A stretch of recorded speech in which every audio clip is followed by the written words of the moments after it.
Doctors and nurses are being trained in Darwin this weekend to respond to a regional Ebola outbreak. The head of the National Critical Care and Trauma Response Centre says the preparation is vital should Ebola spread. Sky News Darwin reporter Dan Borscher has the details.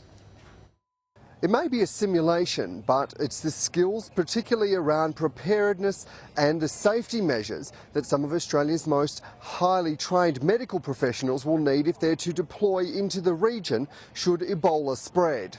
I think the likelihood is difficult to say. Happily, I think the likelihood of Ebola in our region is low. The likelihood of Ebola in Australia is even lower.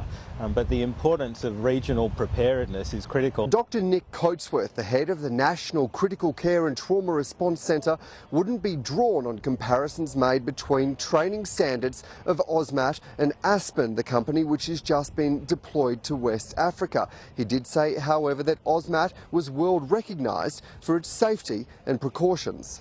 At this point, we've been requested to be regionally prepared, that is for an outbreak of Ebola in the region. And the standard is what AUSMAT sets, and the standard is to have very highly prepared doctors and nurses. We don't take new grad nurses, we don't take intern doctors.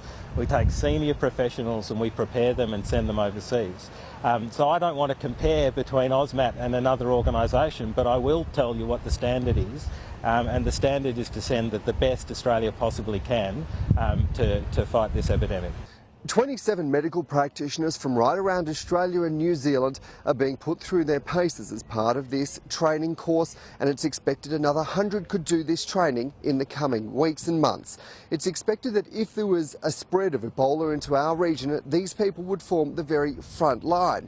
This is becoming more and more of a political issue, given that President Barack Obama has used his G20 speech to say that no country can afford to build a moat around it when it comes to tackling Ebola. Dan Borscher, Sky News, Darwin.